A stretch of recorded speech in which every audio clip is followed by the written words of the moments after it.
안녕하세요. 센텀피플입니다. 반갑습니다. 오늘은 저희가 실내건축기사 실장님 시험 합격하신 썰 좀 들어보려고 합니다.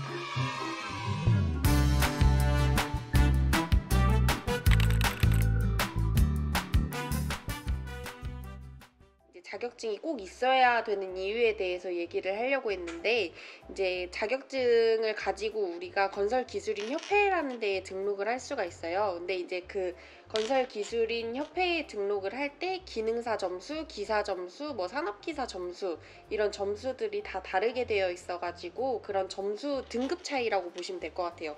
옛날에 그 일하시는 분들한테 들은 얘기로는 뭐 건축 1급, 2급 이렇게 얘기했던 게 이제 기능사, 산업기사, 기사 이렇게 바뀌었다고 들었거든요.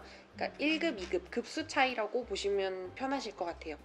이제 실내건축기사 같은 경우에는 4년제 대학을 나와야지 응시가 가능해요. 근데 이제 4년제 대학에 관련 학과를 안 나왔다고 하더라도 이 시험을 볼 수 있으려면은 지금 뭐 기능사 같은 경우에는 조건이 없으니까 기능사를 딴 다음에 실무 경력을 3년을 쌓아서 기사 시험을 볼 수가 있고, 합격 기준은 일단 필기 시험을 보고 실기 시험을 보고 그 다음에 이제 합격 자격증이 나오게 돼 있는데, 교육 훈련 과정이라고 해가지고 그게 하나가 더 늘어난 것 같아요. 이제 필기를 보고 실기를 보더라도 교육 훈련을 거쳐야지 자격증이 발급되는 제도로 2020년부터 지금 바뀌었다고 하네요. 그게 얼마 안 됐네요. 필기 과정이라는 거는 일단 6가지 과목에 대해서 시험을 보는데, 6가지 과목 중에 40점 미만이면 꽈락이라 그러는데 한 과목도 꽈락이 나면 안 되고 평균 점수로 60점 이상이 넘어야지 합격이 나오거든요. 실내 디자인론, 뭐 색채학, 인간공학, 건축재료, 건축일반, 실내건축 환경 이런 식으로 있는데, 여기서 이제 건축기사랑 좀 다른 점은 이제 구조 부분이 좀 빠졌다는 건데, 실내 부분에서는 구조라는 거를 특별히 다루는 경우가 없으니까 구조만 조금 빠지고 거의 내용은 비슷하다고 보시면 될 것 같아요. 실기는 지금 우리가 손도면, 손제도라고 해가지고 평면도 한 장에 인면도, 그리고 단면도, 그리고 투시도까지 이렇게 지금 그려지는데, 독학이 조금 개인적으로는 힘들지 않나 싶은 게, 나도 한 실무를 2년에서 3년쯤 하고 가서 시험을 봐서 이제 내가 도면을 다 그릴 줄 알기 때문에 가서 그냥 시험만 보면 되겠다라고 단순하게 생각하고 갔는데, 처음에는 떨어졌어요, 한번. 그 이유가 이제 학원을 다녀보니까 알겠더라고. 이게 다 방법이 있어가지고 글씨 쓰는 방법이라든지 뭐 글자 미리수 이런 거를 다 지정을 해주는데, 책 보고 하기에는 그 양이 너무 방대해가지고 차라리 학원을 다녀서 이거는 차근차근 공부를 하는 게 더 빠르고 쉬운 길이 아닌가라는 생각이 들고, 실무에서는 손도면을 그릴 일이 거의 없잖아요. 요거를 했기 때문에 스케일감이라는 게 저절로 정립이 되고, 내가 뭐 현장에 나가서 프리스케치를 해주더라도 얘를 그려봤기 때문에 그게 되는 거다라는 생각이 들기도 하거든요. 나 같은 경우에는 지금 뭐 캐드랑 맥스를 쓰긴 쓰지만 보통 기본 레이아웃 잡을 때는 출력을 해가지고 거기다 일단 스케치로 하고 먼저 들어가거든요. 근데 그 축척 도면이라고 해서 얘를 출력을 해가지고 내가 그릴 때 기본적인 스케일감이 그래도 어느 정도는 그려봤기 때문에, 아 여기서 이 정도면 방 크기 나오겠다, 이 정도에서 이 정도면 뭐 주방 크기 나오겠다 라는 그런 감이 좀 잡히거든요. 근데 손 스케치가 일단 그래도 캐드가 있지만 기반이 어느 정도는 되어져야지 않나 라는 생각이 들어요. 캐드로 시험 보는 거에 있어서는 이제 전산응용 건축제도 기능사라고 해가지고 걔는 이제 캐드로 도면 그리는 시험이 따로 있잖아요. 그래서 얘는 그러한 과정을 보는 게 아니고 또 다른 단면의 과정을 이렇게 요하는 시험이 아닌가라는 생각이 들거든요. 이렇게 하면은 여기서 다 추천해줘. 실내건축기사 책 치면은 성한당인가 보다 이거 썼던 것 같아요. 나는 한솔 아카데미 건축사 공부할 때도 그러고 여기 거 덕을 엄청 많이 봤어요. 인터넷 강의 들으면서, 필기 같은 경우에는 진짜 책으로 혼자 독하기 힘들다고 하면은 인터넷 강의 정도는 좀 구매를 해가지고 책하고 같이 병행해서 하는 것도 나쁘지 않아요. 인터넷 강의가 그때 한 20만 원에서 30만 원 정도 했던 것 같아. 건축사 예비 시험 볼 때는 인터넷 강의 듣고 그렇게 시험을 봤었어요. 필기는 처음으로 학원 가서 들어봤어요. 건축사 시험 준비하면서. 근데 인터넷 강의도 나쁘지 않다라는 생각? 인터넷 강의로 집에서 그냥, 왜냐면 얘는 2번 보고 3번 보고 할 수가 있거든. 근데 강의 가서 듣는 거는 녹화하는 사람들도 간간이 있긴 한데 이게 2번 봐지고 3번 봐지기가 쉽지가 않거든요. 내가 녹화한 영상은. 근데 인터넷 강의 나와 있는 거는 내가 조금 더 모르는 부분이 있고 궁금한 부분이 있으면 한 번 더 찾아보고 한 번 더 들어보면 되는 거니까. 이제 6과목 중에 특별히 어려운 과목이 꼭 있어요. 그러니까 이제 꽈락이라는 걸 만들어 놓은 거고, 뭐 내 개인적으로는 색채학이라던가 이런 거는 되게 쉬웠어요. 왜냐면 근접해서 많이 다루는 거기 때문에 색채학, 인간공학, 뭐 건축 재료 이런 것들은 조금 쉬웠는데, 이제 실내 건축 환경에 가면은 설비적인 부분이라든지 전기적인 부분이라든지 이런 뭐라고 해야 돼? 그런 배선 관계라든지 뭐 환기 시스템 관련해 가지고 이런 문제들이 많이 나오는데, 그렇게 좀 특별히 어려운 과목이 있으면은 그거를 집중해서 들을 수가 있어서 인터넷 강의도 추천하는 편이에요. 그리고 여기는 전주에서 시험을 볼 수가 있잖아요. 실내 건축 기사 같은 경우에는. 그죠.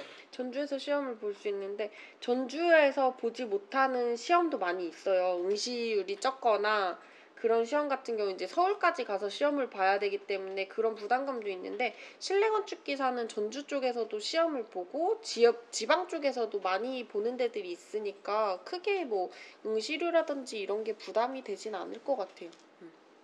19,400원인데 실기가 28,000원. 준비물이 뭐가 있을까요? 준비물은 이제 삼각자 있어야 되고 스케일자 있어야 되고 트레싱지, 그리고 뒤에다가 까는 깔지, 그리고 샤프 0.5B 뭐 0.HB 뭔비 해갖고 0.357 이렇게 썼던 것 같아. 3개 해가지고 이제 한 개 가지고 그려도 돼요. 근데 잘하는 사람들은 그냥 한 개 가지고도 그려요. 선 두께 때문에 그러는데, 이제 뭐 평면도 그릴 때 벽체 두께는 제일 두껍게 하고 가구는 조금 연하게 하고, 캐드에서도 보면은 우리가 선 가중치라고 해가지고 설정해주는 것들이 있는데, 그거를 이제 손으로 표현을 해야 되다 보니까 이제 0.3 뭐 이런 거를 써가지고 얇게 표현을 하기도 하고, 아니면은 그거를 2번 그으면 좀 진하게 표현이 되잖아요. 그래서 이제 좀 스킬이 있는 사람들은 그냥 한 개 가지고 두꺼운 선, 얇은 선 다 표현을 하는 거예요. 1년에 4번 정도 보거든요, 기사가. 그래서 1분기, 2분기, 3분기, 4분기 이런 식으로 봐요. 시험 시간은 필기는 오전 중이면 끝났던 것 같고, 그다음 실기도 그냥 우리가 손도면만 있는 게 아니고 주관식 시험이 또 있어요. 주관식 시험이 있어서 주관식을 한 5문제 정도를 풀고 그거를 이제 제출을 하고 그 다음에 이제 손도면 하는 걸로 넘어가는 건데, 걔가 주관식 시험을 1시간 정도 보고 그 후로 한 내가 3시 반, 4시 이때 나왔던 거 보니까 거의 한 8시간, 9시간 되지 않았나 그런 기억이 나요. 점심 먹으라고 해요, 중간에. 점심 먹으라고 하는데 누가 먹겠어, 더 그리지. 필답형 1시간, 작업형 6시간 해서 총 7시간 정도 되니까 아침 9시에 들어가면 4시가 맞네. 시간 싸움인데 6시간 안에 다 못 그리는 사람들이 많아요. 근데 진짜요? 이제 다 못 그리고 내면은 불합격인 거야, 무조건. 근데 그렸는데 그나마 그렸으면 거의 다 합격이라고 보면 돼요. 그러니까 못 그리고 내는 사람들이 많다라고 봐야 될 것 같아요. 자격증이 있냐 없냐에 따라서의 이제 연봉이 달라지는 건 아닌 것 같고, 이제 한국건설기술인협회에서 우리가 기술자 수첩이라는 걸 또 부여를 받아요. 근데 기술자 수첩에 보면은 그것도 또 등급이 따로 있어요. 근데 거기서 학력하고 경력하고 자격하고 3가지를 더해가지고 이제 총 점수를 매겨서 그거를 역량지수라고 하는 건데, 기사가 있으면은 거의 이제 처음부터 초급이 나온다고 봐야 되는 게, 4년제 대학을 졸업을 하면 기사를 딸 수 있는 자격이 있는 거잖아요.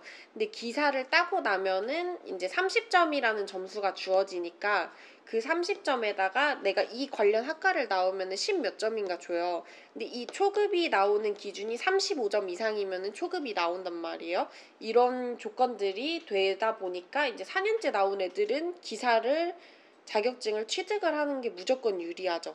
기술인 협회에 이제 등록을 하고 그거 가지고 내가 현장 관련된 이제 그 현장 대리인으로서 일을 할 수 있는 거예요. 내가 초급이냐 중급이냐 고급이냐에 따라서 몇십억짜리 몇억짜리 공사를 할 수 있는 그 기준이 달라져요. 만약에 내가 초급이다 하면은 30억 미만의 공사를 할 수 있는 거고 30억 이상의 공사에 현장 대리인으로 내가 나갈 수가 없어. 얼핏 계산해보기로는 경력 10년 한 사람 정도랑 자격 기사 점수랑 맞먹지 않나. 점수로 따져봤을 때 거의 한 그 정도 차이가 났던 것 같거든요. 그래서 그만큼 자격증이 중요하다는. 일단 수첩 표지는 이렇게 생겼어요. 이렇게 생겨서 얘는 기사 자격증은 아니고 나는 기능사를 하나를 더 땄어. 그냥 이거 캐드 자격증이어가지고. 근데 실내 건축 기사는 이렇게 생겼어. 똑같이. 얘를 갖다가 등록을 하면은 이제 이렇게 건설 기술 경력증이라는 게 나오는데 기술인 협회에서 발급을 해줘요.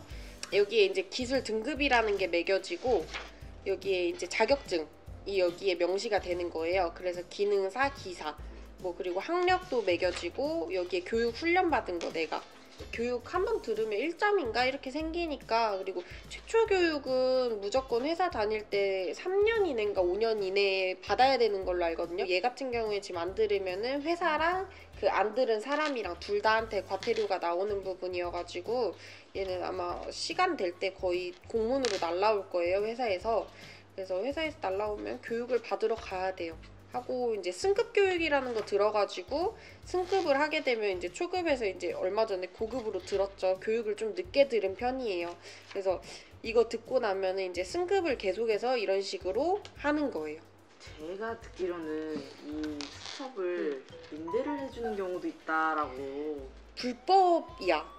일단은 왜냐면 내가 이 회사에 다니지 않는데 이거를 그 회사로 등록을 하는 거거든요. 4대 보험도 그쪽으로 들어줘야 돼요. 그래서 내가 무직자여야지 이게 임대도 가능한 거고, 기본적으로 이제 실내 건축 면허라는 거를 회사에서 발급을 받으려면은 이 자격증을 소유한 사람을 몇 명을 데리고 있어야 되고 이런 기준 조건들이 있어요. 그러기 때문에 얘를 임대를 하는 거고, 임대료를 뭐 연에 얼마씩 이런 식으로 주죠. 관공서 공사를 하려면은 무조건 현장 대리인이라는 게 있어야 되는데 우리 회사에 현장 대리인으로 쓸만한 사람이 없는 거야. 자격증이 없기 때문에. 그러면 이제 이거를 빌려서 현장 대리인으로 누군가를 세워야겠죠. 그러기 때문에 이제 자격증을 있는 사람을 회사의 입장에서는 되도록이면 뽑으려고 하는 거고, 그런 것 때문에도 우리가 자격증을 따는 이유도 있다고 봐야 될 것 같아요. 자격증 소지는 꼭 하는 게 좋을 것 같고, 여태까지 들어온 내용이 도움이 됐을지 모르겠는데 더 궁금한 점 있으면 댓글로 달아주시면 저희 유튜브 팀 통해서 추가로 답변해드릴게요. 네, 지금까지 센텀피플이었습니다. 구독과 좋아요, 알림 설정 부탁드립니다. 수고하셨습니다.